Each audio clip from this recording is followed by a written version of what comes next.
recording then? It is, it's already recording. Oh, is it? Okay. Yeah. Hi. Hello. Thank you for being here. Well, that's actually a pleasure. So I have my mum here to interview, and the reason behind it is because obviously she said yes to the interview, but also she's one of the strongest women I've ever met. And this kind of links into my Inspire Me campaign about who inspires you, and she's right here. And she's been through a lot. This is your little debrief here. You can more than this, but you know, this is Okay. factual content. So she's been through a lot. She's lived with lupus since she's in her 20s. Yeah. So I'm really kind of there. It's time for you, and I can't even imagine going through that. This is the going to year 25. Yeah. Since I was diagnosed, yeah. Gosh. You were then told subsequently from that you couldn't have any children. Whoops. Yeah. And you've also then faced breast cancer as well. And I think this kind of links into why we're doing this now. It's October, and it's Breast Cancer Awareness Month as well as Lupus Awareness Month. So it's literally the month to spread awareness and spread any information we can. Yeah, busy month. Busy month. And everything you've done, you've gone through with courage and grace, and that's kind of why you're a very inspiring person. Oh, thank you. Yeah, so thank you for being here. I've got some questions. Thank you. I'm really nervous. No pressure now. Hot off the press these. Really nervous, yeah. So, to start with, people who don't know you, can you share a little bit about yourself so people can kind of learn about your journey? So, predominantly health journey, Yes. sort of from that point. Yeah. So you've already touched on the key health challenges that I've faced, along a few little minor stumbling blocks as well. Just a few. But yeah, so it was actually the 1st of March 2001. Wow. I remember the day so clearly because your dad and I had just moved into our first house together. And we were very busy. We did it all on our own with moving boxes and unpacking everything up and downstairs. And I woke up the following morning and I just couldn't move, couldn't get out of bed. I was just, my body had just given in. And all I remember saying to your daddy was, I think we did a bit too much work yesterday. So yeah, didn't really think much more of it other than thinking, gosh, that was a really busy day. Maybe we just need to step back a little bit today. But by sort of late morning, lunchtime, I felt okay. So I didn't think anything of that. But then this pattern started happening, mainly in the morning. But then I started with really, really severe swelling in my joints and very, very painful. But I used to drive from Leeds, where we moved to, and I had a job. I was a team manager in a bank at the time, and I used to drive to Sheffield. Yeah, it's quite a distance, really. Yeah. On the M1, and it got to a stage where I thought, I can't even get my shoes on. How do I drive? How do I press the pedals? And this hand, for example, maybe left hand, that's your gear stick hand, isn't it? Yeah. Yeah, because I drive an automatic now. I suddenly remember what then. And I couldn't grab the gear stick with this hand, so I was trying to drive, changing gear with this hand, and eventually I'd get to work, and I'm thinking, my mind was just on getting to work, and then somebody on my team would say to me, where does it hurt today? And I felt that, hang on a minute, all I'm seeing for now is having these random pains that are moving around my body. If you had time off work, you were weak, because, you know, you just need to fight through it. So there wasn't quite the same support network like probably there is nowadays. Yeah. And I had a lot of responsibilities. I had quite a big team. I'd got a responsible job, loved my job. At those days, your career was for life. I feel like I'm just giving you lots more information you probably wanted here. No, I'm learning. I'm loving it. Yeah, so it's a bit of a story. So this was March, and then eventually I was diagnosed. It didn't actually take very long, because in those days it was quite an unknown illness, but it was also one of those illnesses apparently that I've learned over the years that student doctors, if ever they had an exam and they didn't know the answer, put systemic lupus, because it mirrors so many other illnesses. Yeah. So you could actually potentially still have the right answer, even though it's not the right answer, because it is so similar to lots of other illnesses. There's a lot of crossover, isn't there? Yeah, it's a severe autoimmune disease where your sort of body goes into overdrive and tries to, now you can correct me this, it attacks the good cells. Yeah. Your immune system confuses your cells with foreign bodies, so it's attacking your internal organs. It recognises you as foreign, which means that your own system that's supposed to protect you is now actually harming you. Yes. And that can cause many things. I did immunology as part of my uni degree, and I was there just kind of shocked about learning the more and more specifics about actually what goes on inside of you every day, basically. Yeah. And that I was so proud of that, to think that it was so important for you to choose that as one of your modules. That's the word I was going to say, subjects, one of your modules, because you were so keen, and that's your massive part of your caring nature that you wanted to understand. And it helps a lot to understand it even more. And it's something for me on my journey that I've been really passionate about. This is my body, I need to understand. But also there's a line where you don't want to cross to actually completely frighten yourself. Yeah, I agree. As well. So just within that space of a few months, I was quite fortunate at the time that I had private medical care. So I actually was able to get a referral quite quickly to try and investigate what was happening. And I went to see a doctor privately, and he did lots of tests, and he was quite concerned but still couldn't tell me what was wrong. Lots of things were mentioned, rheumatic fever. At one point I had a reaction to the paint because it was a new house, and I must have not liked the paint in the house when I first moved in. There was a link there, which is you laugh about now, but looking back it was quite funny, really. So it took me then to pretty much collapse, and my body just, every organ just to start to fail, to give in.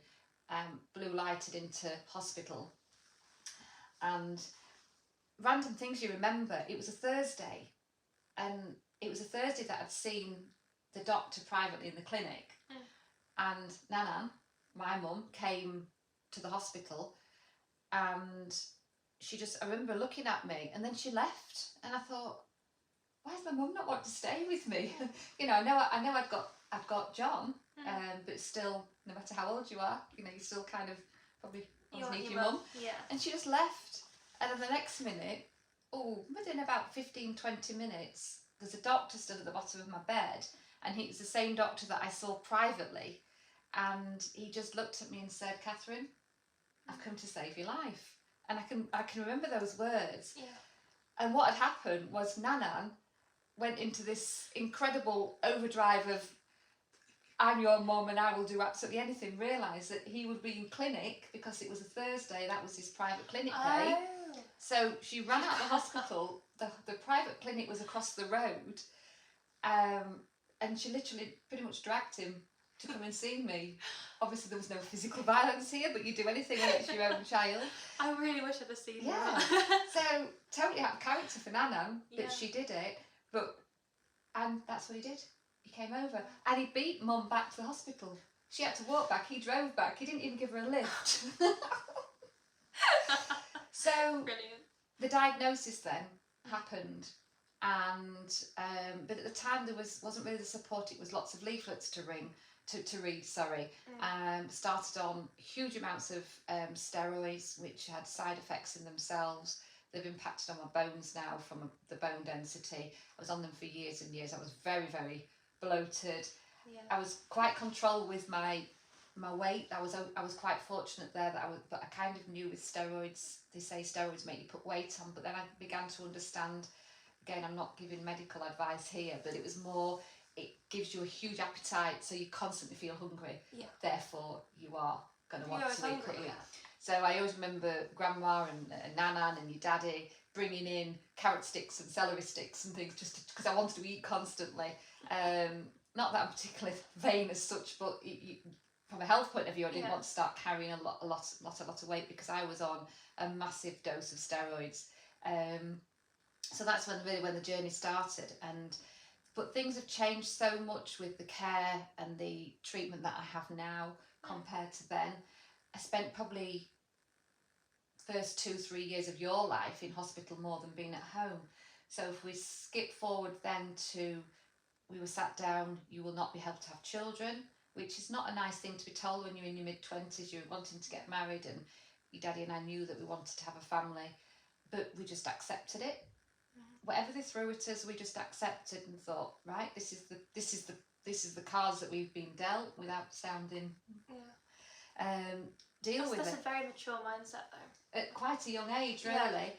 I guess maybe Daddy would have had moments of, I obviously realised how strong our relationship was, because even though I knew how much that was something he wanted, we still wanted to be together. But what we learned then, I moved to a consultant under Lee's General Infirmary, and he was incredible. And when we talked about that, it wasn't that the illness would stop me having children. It was making it very difficult to conceive, but it was also, we needed to look at the medication that could have been harmful.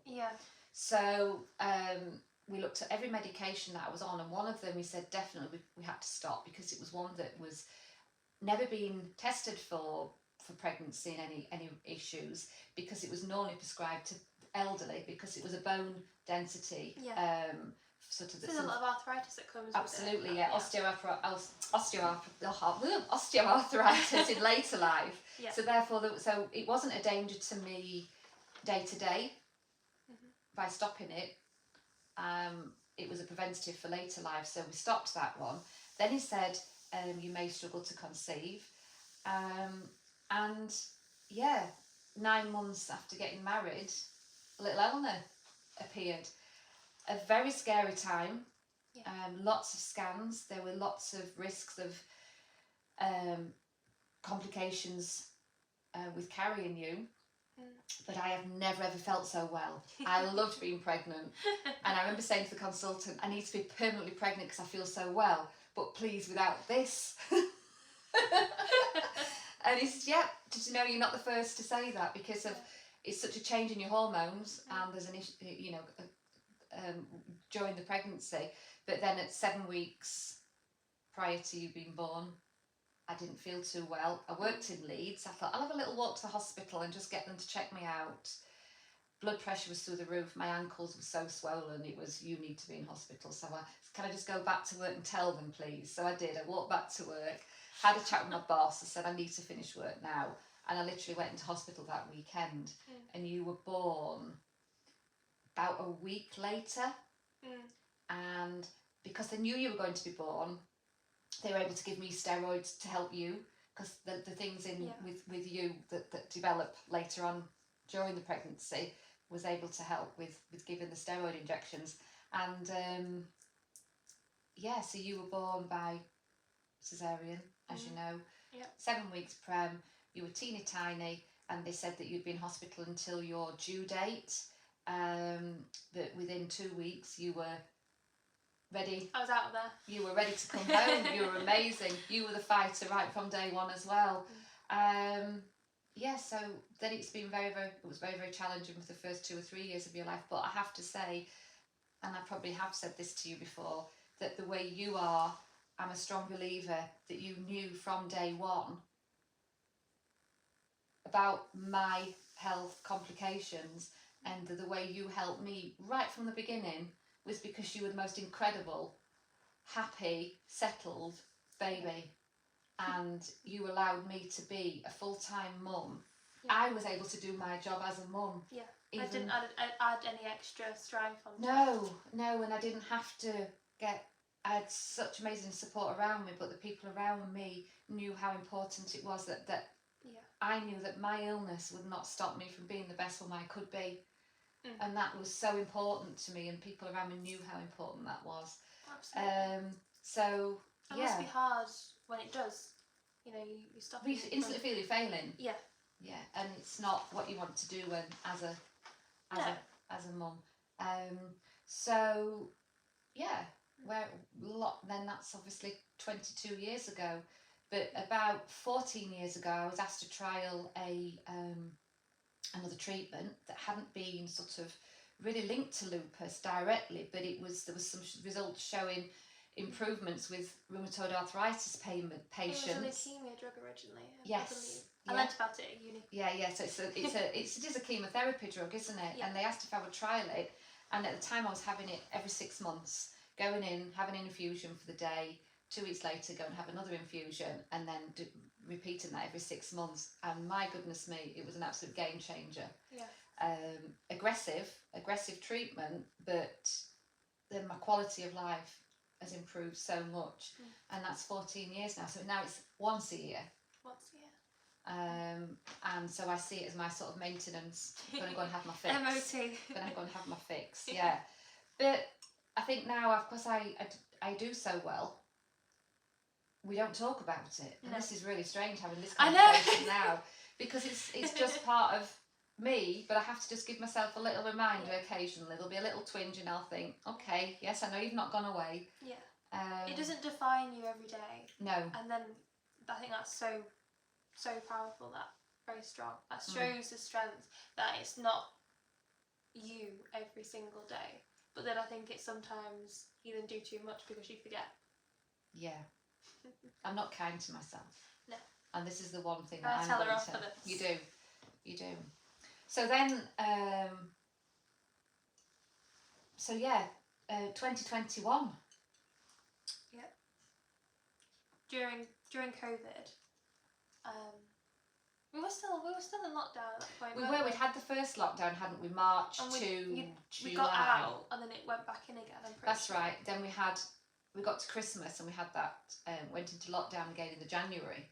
We did another 3 months, so we kind of never really got back to work after the Christmas period into 2021.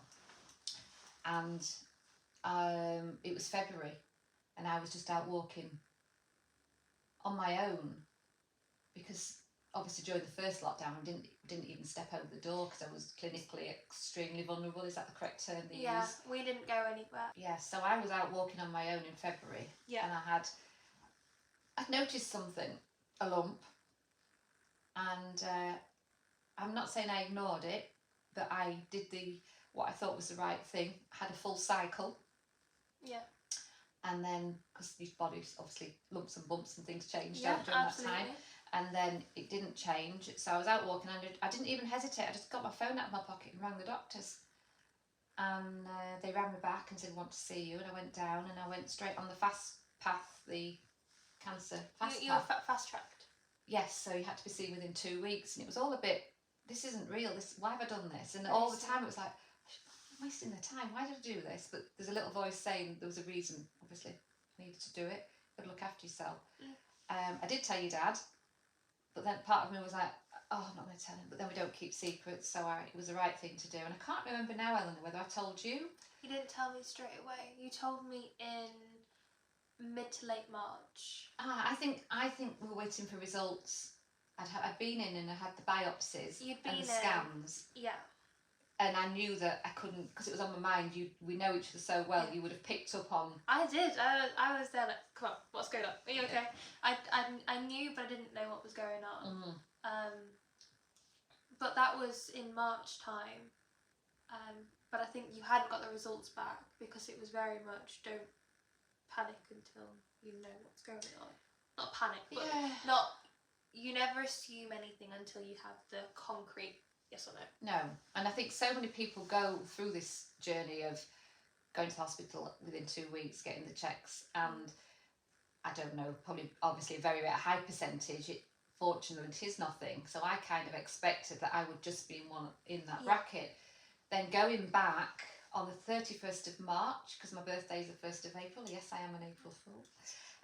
Went to the hospital, and he'd actually got the day off work. He'd had the day off work, and we don't normally make a big fuss sort of birthdays. But I had got myself dressed up and got dressed on and my heels and we're ready to go out for lunch. And I thought, we'll just get this little tick box exercise done and out of the way. Yeah. And Jelly couldn't come in with me. No. So he waited in the car, sat in the waiting room. They were waiting ages. They were really delayed. And I went in and I just sat down and he said, right, let's Catherine, let's talk about this cancer. And there was two nurses there, two breast cancer nurses, and I was just like, what? No, that's not me. You're the wrong person. Is your husband with you? No. You said I couldn't have anybody with me, and they rang your dad, and then that's lovely that they allowed him to come in as well. Then they allowed him to come in. Yeah. Oh gosh, yeah. I didn't hear any of the information. I was just numb. Yeah. But then so many thoughts were going through my mind so fast, thinking, I need to see you. I need to talk to you. I need to give you a great big hug. I knew you were at home. Yeah. So yeah, but I was very fortunate because I caught it very early. I had to have surgery, lumpectomy, but lots of complications with the lupus, as you know. Yes. You probably remember that it was kind of trying to deal with two illnesses that needed two separate bodies. They needed different things, so it was... The cancer needed a strong immune system to fight it, and you needed surgery, and then actually the lupus needed a weak immune system. I needed my immune... You needed no immune response. Yeah. And then it didn't want to have a surgery because then you've got risk of infection and any little... The healing process is reduced with the lupus, but also they actually said to me, we needed to do surgery, but to be fair, the lupus becoming active and starting to attack my body again like it has done was probably more dangerous and more likely to kill me than the cancer, because we caught it so soon. So I suppose that was probably a very, very anxious time. Yeah. Trying to balance not two being things. in control as Yeah. well. Balancing two things, definitely. But surgery went okay. Did? Surgery went well. So you had a lumpectomy, right? Yes. Yeah. So that's in your arm, in the right side. That my scar's quite high up because it was in the tail, the breast tail. Yeah. So it's quite high up here. And I've got my little tattoo markings for my radiotherapy. Yeah. And then I didn't have to have chemotherapy. I had radiotherapy, which was my sort of little insurance policy. Yeah. Did you ever have any lymph nodes removed? Am I right? I think I did. 3 rings a bell, but I'm not 100% sure about that. I don't think they said it had spread. I think it was just more of an insurance policy. That's right. It was definitely contained, and I've now had 3 mammograms. So I go every year to the hospital. You had to checkups. Yes, and when I go for my mammogram, I'm always a little bit anxious because you never forget that you've had it, and you've had it, and you've fought it, and you've survived it. It's always there. I always remember them telling me that they would never have found it on a mammogram. It's only because I was so pointing out to them where it was and the biopsy. So I always get a bit anxious thinking, it's okay having this mammogram, but make sure you are looking every little bit. Yeah, I hadn't even thought about that. Yeah. I suppose this is why it's so important to check. Yeah, and know your own body. Any slight changes at all. Yeah, just act on it, because it was a very short journey for me, and I had every emotion of anger, and I was really angry at one point, and then very upset, thinking I wouldn't see you grow up. Well, I wouldn't see you get married if you want to get married, or children, or all those next stages in your life. I would miss out on everything. Yeah. And you just go into almighty panic, and everything had to be sorted. And then the anger I turned into, okay, you're kicking me, but I'm going to kick you back harder. Yeah, that resilience pushed it. Yeah. This self-pity and upset. So you don't have a lot of that at all. No, and it doesn't add any value, because one thing I've learned over the years as well is how much time I've spent in hospital, is how hard it is for the people that have to come and visit you in hospital, that have to sit there, that can't do anything other than be there for you. So to add any more stress to those people and worry by not thinking that you're not coping, is adding no value, because it's harder for everybody else sometimes than it is for you. Yeah, and I think that's maybe the very much caring side of you coming through there, going, I'm ill, but I'm thinking of other people first. Yeah. Yes, I suppose so. But- Yeah. And I always, and I had a really, going back in the years time when you were little as a baby, I had a very strict routine, Yes. and maybe some people thought I was a bit extreme with it, but the reason behind that was that anybody that then just had to step in on that occasion to care for you, Yeah. their job was easier because they Yeah. knew what I did. Yeah. And you also had that same routine, so their job was easier because you were happy. Yeah, it created a stability. I think that was so important, having stability when you're young in your life. Yeah. And you created that for me, which thank you. Yeah, you knew what was at each stage of your day what was going to happen. Yeah. And I did, but Grandma Nana did buy me the Contented Little Baby book. Oh my goodness me! And I had a little look at that, and she's a good Gina Ford, Contented Little Baby. There, an amazing book. So I saw you as, now that you were the most important job in life now for me was to raise you to be the best person that you can be, because I had to, when you were 5, give up my career in the bank. Yeah. At the end, my health was so bad that I just couldn't continue to earn, and I couldn't cope with not being the person I was in quite a demanding role. I wasn't able to do the job to the best that I wanted to do it and that was expected, really. So I did end up finishing work. So I turned all that energy into being a full-time mum. So actually, out of every situation, try and take something good. And it did allow me to have that time with you, because you're a stay-at-home mum. Yeah, but the most important job you can do, really.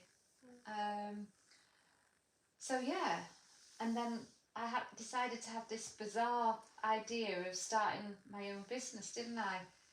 Not bizarre. It was very weird how it happened. You never stopped really working. You always did something. I think that's very inspiring. You never just sat. You always wanted to still help out and do things, and you're very creative. So you did like cakes, didn't you? You made cakes. Yeah. Went to college, you didn't sell I? Products. Night school. Yeah. Forgot about that. Yeah. But I've had some very good birthday cakes. Yes. No, I did a lot of wedding cakes and I loved it. But then I had a moment of, this is too much responsibility, which sounds little bit weak. But you imagine if I suddenly had an episode in hospital and the lovely couple are getting married in a few weeks' time and Catherine's not available to do their cake, I'm really sorry. Yeah. That's, for weddings, I think, a massive responsibility. Again, I suppose it's taking responsibility for something that's it's quite trivial, but it's not. It's your wedding day and you want your wedding cake, right? Yeah. But it was instantly, that's not fair, because as much as I love it and creating them, it was too much responsibility and that wasn't fair. So I had to stop. I just ended up doing cakes for a bit of fun when I could. Yeah, so that ended, didn't it? But I still was determined to do something. Yes, and that's when you did your business. Yes. I now run an ironing and laundry business. Yes. In the village where I live. Quite a fair few years ago now. And that was just because I just needed to do something. You were at school. Yeah. Then. So I'm at home and I just had never, because I suppose my health I was feeling a little bit better, that I could do something. But the one thing I didn't want to do was actually get a job being employed by somebody, because yet again, you're thinking of the other person. Yeah. How reliable was I going to be? Yeah. And you didn't want to let anyone down. No, and also in hospital twice a year, every year, as far as I was concerned, for the rest of my life. That's a chunk of time, and also, even though it was only over a 2-week period, twice a year, still a lot. There was time afterwards for recovery. There was potential other hospital appointments, lots going on. Therefore, I didn't feel I could commit. And as well, going into a work environment, you had to be very careful of getting anything. Oh gosh, yeah. And so going and being back in an office, offices are like air conditioning. The air conditioning, and it's one person gets sick, everybody gets sick. Yeah. I think you'd have been conscious of it as well, being ill and them seeing you like that. Yes, yeah. So I started doing my ironing for a friend, didn't I? Yes. And just because she just said to me she'd had her ironing done by a lady, she kept letting her down, and so half jokingly I just said, oh, I'll do it for you on a Monday morning when I've dropped Helen off at school. Yeah. So I did, and I did that for a few weeks, and then I thought, oh, maybe if I just had another couple of customers doing the same, it's a nice little bit of money. I could earn some money, and also I had the high standards. If I was doing this for somebody and they were paying, they had to be done a certain way. But Nanan's amazing, my mum, and she would step in if I needed any help. So I didn't ever let Angie down, and then it became, I think, 3 customers within the week, which then led to me doing a little advert locally, and then bringing on board another friend, who a friend of a friend. At the time I knew of this lady, but she was recommended to me. Did a few hours a week, so the 2 of us had been stood in our kitchen, weren't we? Yeah. And it's just grown from there, but no pressure on me to make it grow or to make it as big as I could or taking on more than I could possibly cope with. I let it just grow at a speed that I thought, yes, I can do this, but I did need that extra person for support. So then we went to move upstairs into the spare room, didn't we? Yeah, did we evict you from the spare room? No. Did we move rooms then? No, we had the extension built. Oh no, that was later, lovey, because I went into the spare room where you used to be over the garage. Oh, so I was I was in the office, what is now. Yes. That was my room. Yes. And then you went into the spare room, and then it built up again, and then we got the extension on the house, which then meant my room had to change because you go through the office. That's right. You had to go through my room to get into the new room. Yes. So I then moved into the spare room. That became an office, and that was always. So we actually had the whole of the upstairs really at one side, didn't we? Yeah, for you work, basically the office took over that part, and then that was your workspace. Yeah. So I had 3 then another member of staff, 3 ironing stations up there in the extension, and I had a van. You did. Then I started going out because we had one thing I didn't have is customers coming to the house. Yeah. So I used to take you out when I first started. Do you remember in the back of the car? I had a pole across between the 2 handles, and you in the back seat because you were too young to be left behind, and you were like this between all the ironing. Do you remember? And it'd slide backwards and forwards. But you didn't mind. You just did all. It was funny. And we never Around the corner, just all the clothes. Yeah. And sometimes you'd be in your pyjamas because we'd had dinner. Yeah. And you'd be ready for bed, especially if Daddy was late home from work, or sometimes you'd stay with Daddy, but we'd often go out, the 3 of us, wouldn't we? Yeah. Daddy always wants to help. Yeah. So we bundled you up and you came with us. So we moved into the extension, we built it up. No customers came to the house, and we've got a van. Yeah. Which has got the sign right on the side, didn't we? Very pretty sign. Yeah. You used to like getting in the van. You used to take to school in it. And it was great as well because I always got a lift with you because your customers were near my school. Yeah. So it was great timing for me. You used to plan my routes. Yeah, pick up and deliveries. And I used to help out as well. I'd be carrying the clothes like this because I'd be still too short to hold them. So it just shows, just what you just said there has made me think about how much, and I don't take for granted how much you have supported me there, because I'd pick you up from school, and if I said to you, oh, I've got a delivery to do, it wasn't, oh, I need to get home, I've got this, and oh, do we have to? It was, okay, I'll help, it's fine, because if I said I had to do something, then I wasn't doing it just to make your life difficult. It had to be done. So we just got on with it together, didn't we? Or if I had to leave early in the morning to go and do a pickup, because the route was better to go there first and then take you to school. We just got on and did that. So it's always been about. I think we've always massively supported each other. Yeah. And it was nice as well because we'd chat about a lot of stuff while in the car, well, in the van together. That was always nice. We had a bit more time. And then we'd come back and have dinner. Yeah. Eat some good dinners. And so, so we worked upstairs in the extension for quite a few years. And then in 2019, the lady who has the clothes shop in the village, I was speaking to her and she was retiring. And she just said to me, have you ever thought about having a shop? to do your business from. And to be fair, I have, but that's a massive leap from a financial commitment.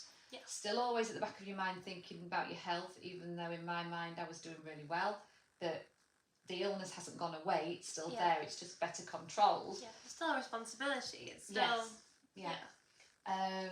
So I came home and thought about it, and your daddy straight away said, if you're going to do it, this is probably the right time in your life to give it a go. Yeah. You were obviously happy at school, and I'd say I'd just gone to college. Yeah, you'd be about 17, wouldn't you? 16, 17. I was 16. Yeah. Just turning 17. That academic year. I feel like I'm still in school years rather than actual years. I've not been in school for... But I still say that to people. Oh, we went to school the same school year. You know, you still use that. You still think about it. You always know that August to September is your different school year, Yeah. So it took a while to get into the shop, and I think it was about August, September 2019, and then for her to sort of sort out all her stock with the date so clearly of moving in, because it was February 2020. February 2020. Let's get open. 3 weeks later, let's close for lockdown. So the timing was horrendous, really. As I went into lockdown, and it was as I just had my treatment as well. Yeah. So I just had my treatment, was told you must isolate, even though there wasn't an official lockdown, because things were obviously happening, and I was my immune system being so suppressed. So I panicked, thinking, how are we going to work this with the shop? I've just opened a shop and I'm not there, and I run it, and I've got the amazing team around me. But then the shop wasn't able to open anyway. No. So we did close for the full lockdown. Yeah. We obviously opened again in the July. It was brilliant. We had a little bit of what they call a circuit breaker in about the November. I shut for a week, and then we got locked down again. So January 21. Yeah.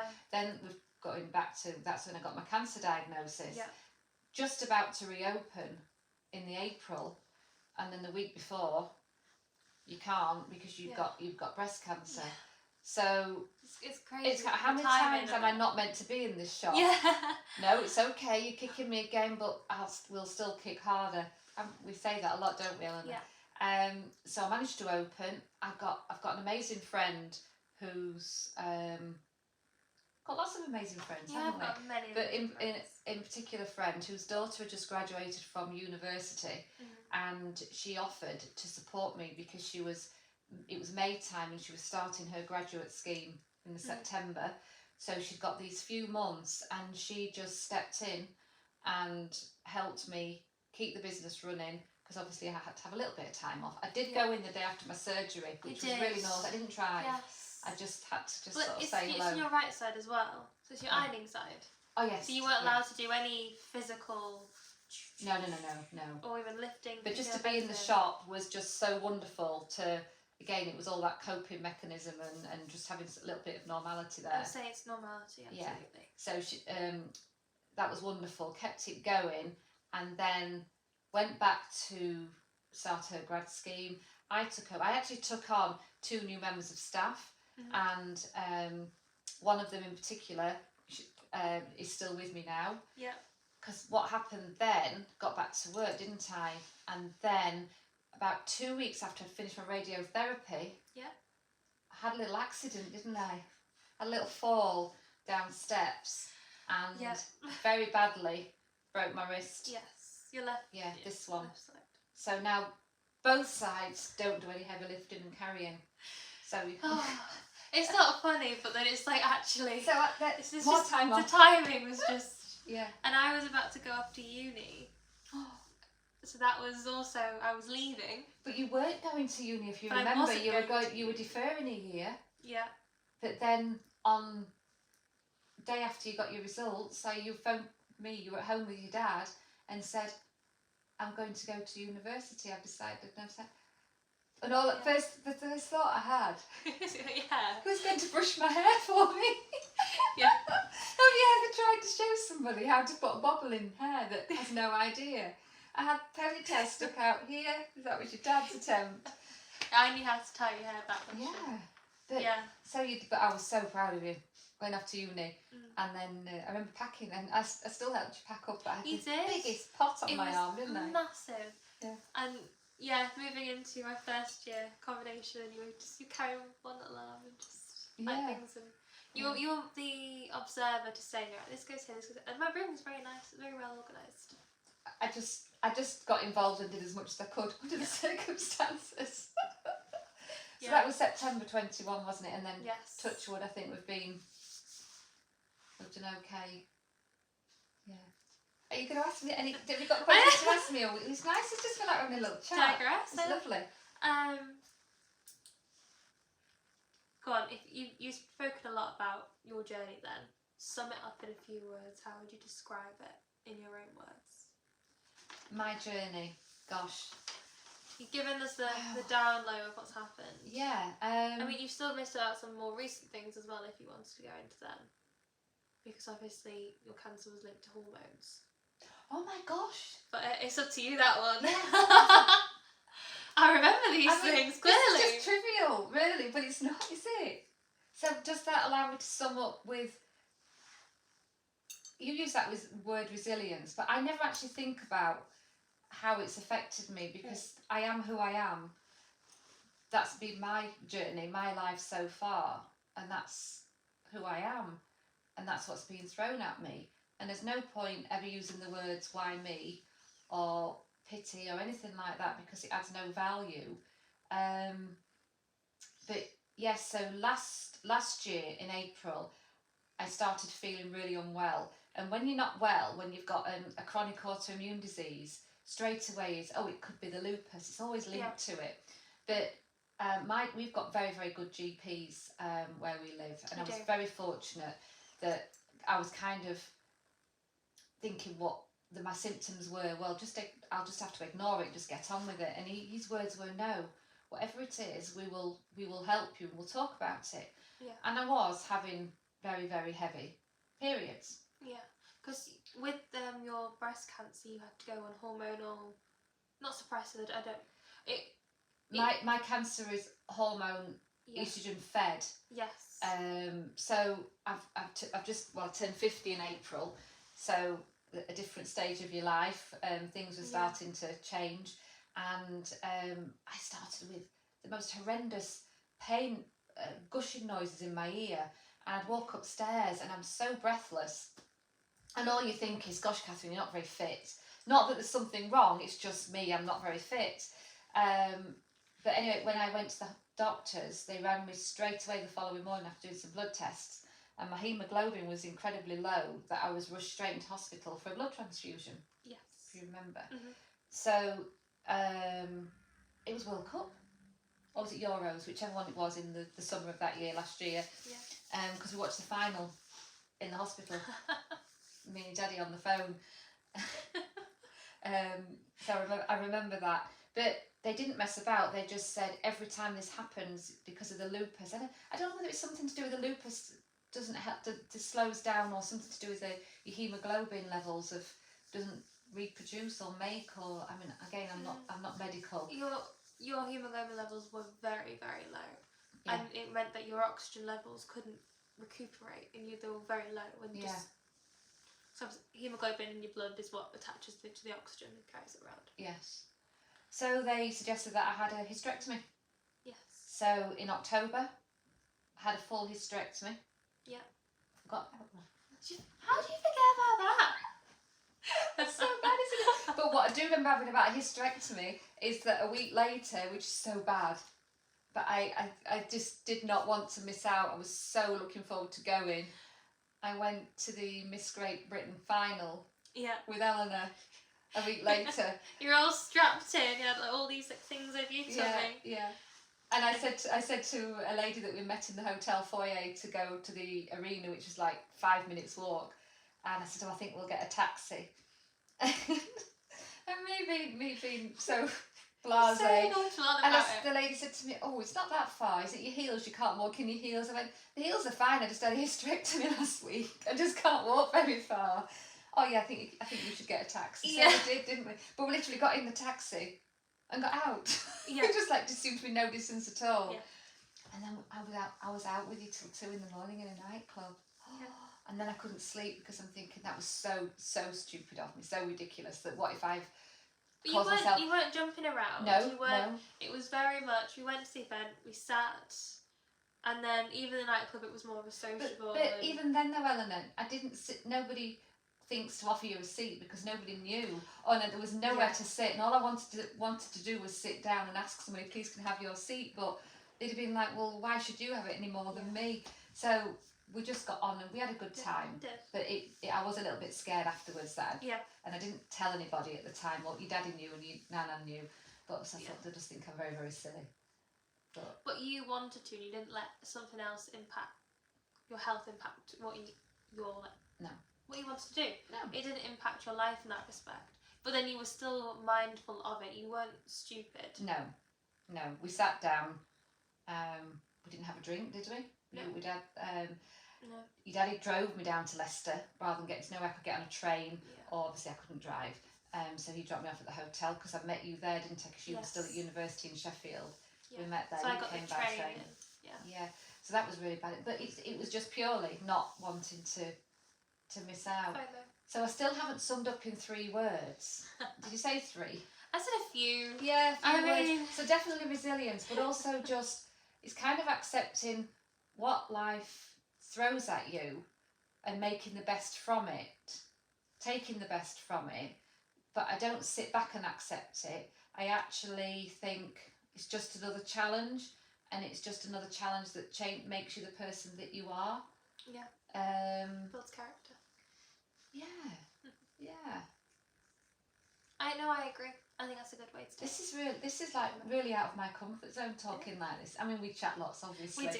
But I think this is quite an in-depth conversation. I'm actually getting quite tired as what we've I think what so that's been it for a year, isn't it?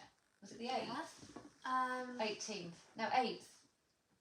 And then I think the following week on the Friday was Miss GB. I think I had surgery on the Tuesday and then the week on the Friday. Because it's pretty much the same day this year, isn't it? Yeah. It's in less than 2 weeks. Yeah. It's crazy. And I'll be in it this year. I know. So you will be watching it again. I'm so excited to be sat there watching you on that. 'Cause we had the best time last year together. No surgeries before, please. No, we had the best time last year watching. It was so wonderful supporting, but I think it was really good for you to see it as well.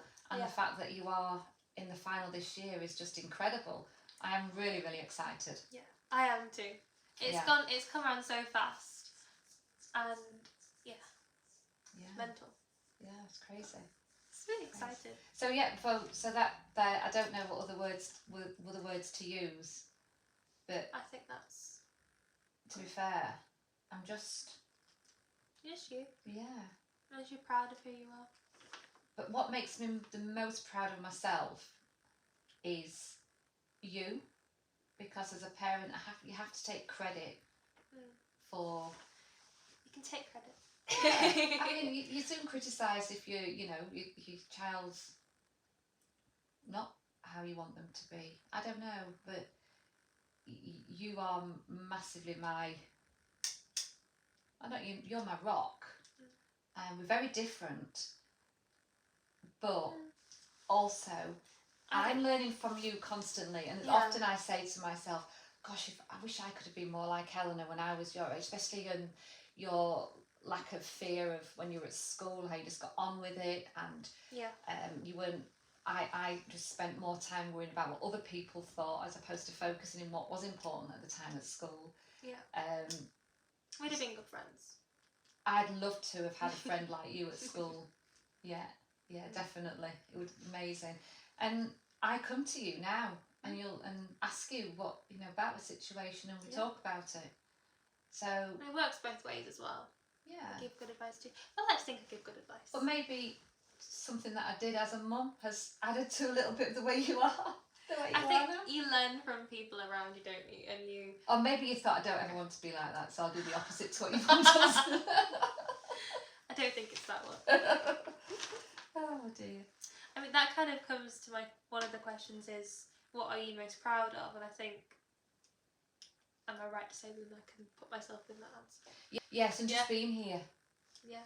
Because being here. my life expectancy, going back to my diagnosis with the lupus, kind of, there was a bit of a quality over quantity, was trying to focused on there, but that's certainly not something I worry about now, but we are talking 25 years ago. Yeah, things change. So things massively change. Yeah. I mean, what has changed is certainly the clinic. I used to go and it'd be, hello Catherine, you're next, sit down. Whereas now it's just so many patients. Yeah. When you go and you sat in the waiting room, that still lots of the same nurses right from day one are still there. Lots obviously that have moved on or retired, but still some familiar faces. Yeah. So you were proud of yourself? I think is that wrong to say? No, that's nice to hear. Because you should. I'm proud of you. It's nice to hear that you've got that self-worth as well. It's very important. Yeah, I think. Yeah, I am proud of myself, but I do need to change from a point of view of self-care. Yes. I realise now it's taken me till being 50 that it does you no favours, but then you don't want sympathy. Yeah. But sometimes you find because when you become overpowered, I don't know, not overconfident and just that you can do everything, that there's you're giving yourself that there's an expectation that, and if you don't do something, then why you're can't creating you do a standard for yourself that is reachable one day and not the next. Yeah. It's that ability to be flexible with your goals. Yeah. And say, well, I want to do this, but actually today the same level of a smaller task is as big of a mountain to climb. Yeah. But I think that's always going to be a hard mindset to grasp. The fact that it is constantly changing your perception of what you are achieving. Yeah. I think I have to have less worry about what people may think. Yeah. But also I care. I don't ever want to do anything that would upset or offend anybody. No. But I sometimes find that if I say I can't do something, then now, as I'm repeating myself, I think here, that it's like, well, why can't you? Because you've done it before. And it's that lack of understanding of a lot of people. As you meet new people over time that weren't with me at the beginning of my journey as well. And that's hard. It's an invisible illness as well. I've never suffered from the lupus with the skin. Occasionally I've had it's very small here, right? The butterfly rash here. Yeah. And occasionally I've had it where I've got like little blisters and it's quite sore. But because I don't get it very often, you can't see the illness. And I think that's important when it comes to invisible illnesses. A lot of people don't see. No. And I mean, you used to have a disability badge, disabled badge, because you needed it. I did have it many, many years ago, and you were little. Yeah. And as you know, because I told you the tale, I got some abuse off a gentleman because he was in a wheelchair with I might have had a broken leg, or he was in a wheelchair. Because I picked you out, I was always talking to you in the car, and I picked you out of your car seat, and we're having a little chat and a giggle.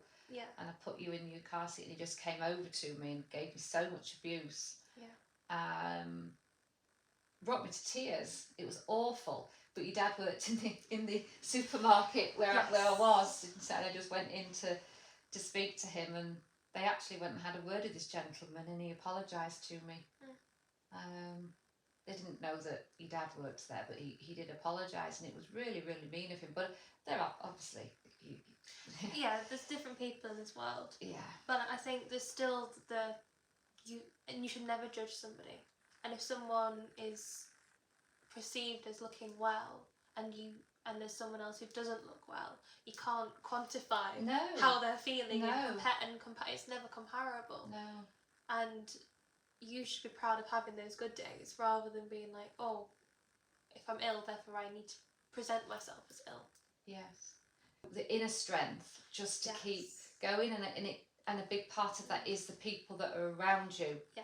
You have a lot of support, Yeah. which enables you to push even more. Yeah. And some people don't have that. Yeah. Everything you do is incredible. See, when going back to sort of quite early days, and I had to finish my career. I had a good career, and then there was a time when we thought that I would have to have full-time care, and the last thing I wanted was your dad have to give up his job.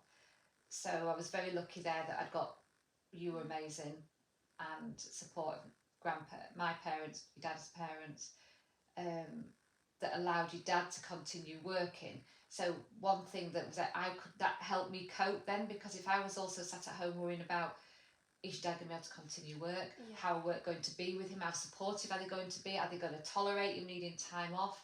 That was all added worry. Yes. And that was another thing. We're so fortunate, just did not want it to impact on your dad and his work. He had enough worry day to day being at work and worrying about me, but at least he was able to carry on working. Yeah.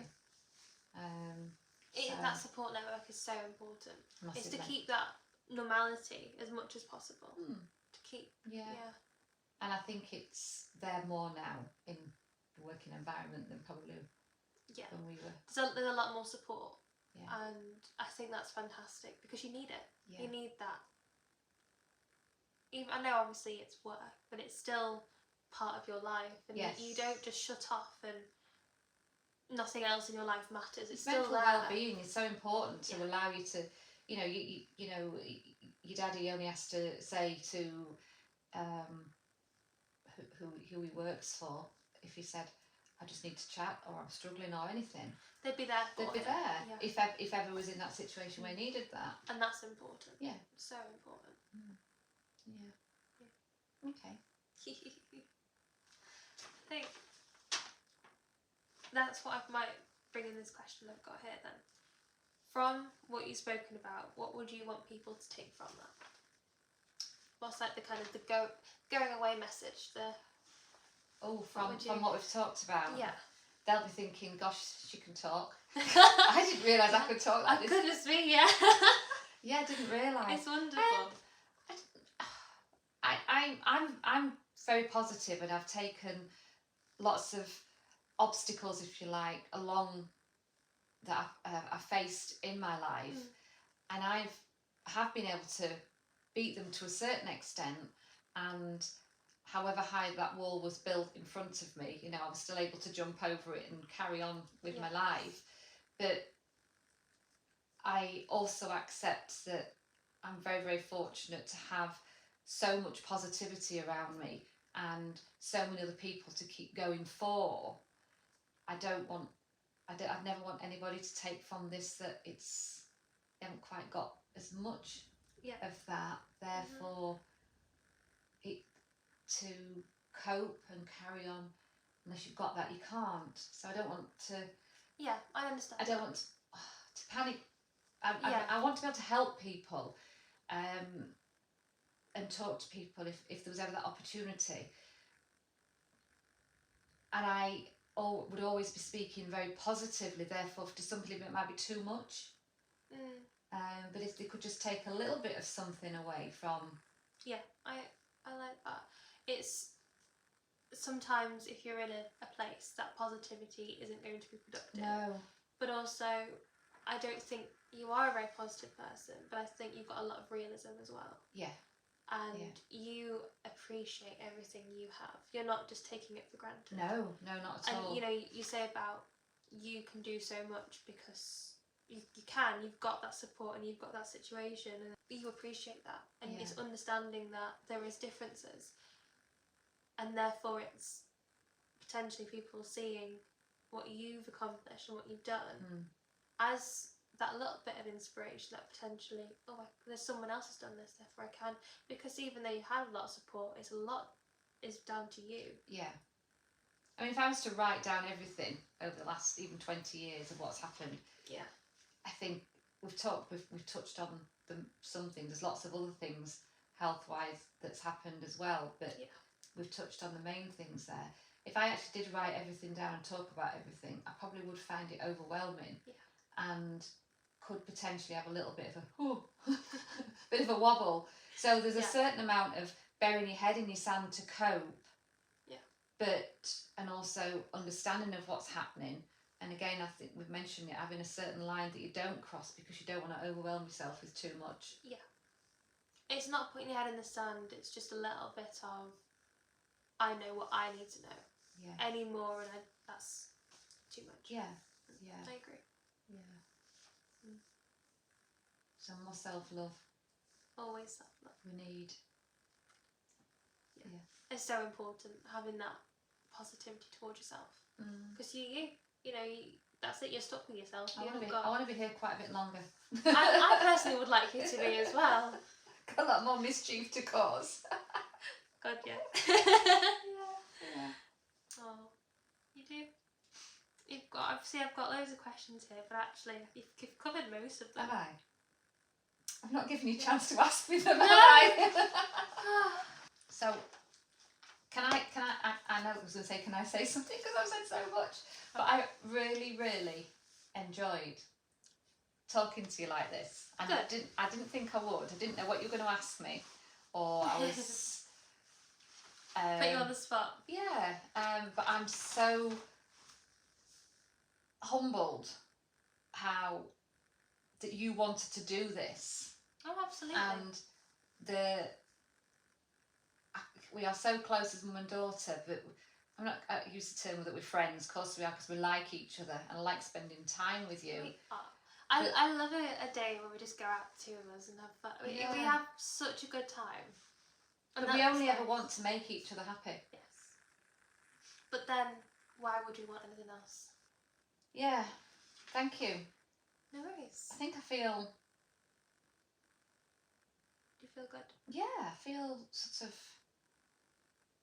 It's given me quite good energy, that. Good. Yeah. I wanted to bring you to talk purely because, like I said, you are an inspiration, and actually we do sit and chat a lot, but we don't have conversations like this very often. And from what I've observed of you and what I know of you, I think it's incredibly powerful to share what you've experienced, and that's kind of why I wanted to do this, kind of share with you a little bit, because I think it is important people learn about what you've been through, and also then take from that. If anything we've said or chatted about, anybody can take anything positive away from, then that's all good. If we've helped somebody, yeah, that's all good. Yeah.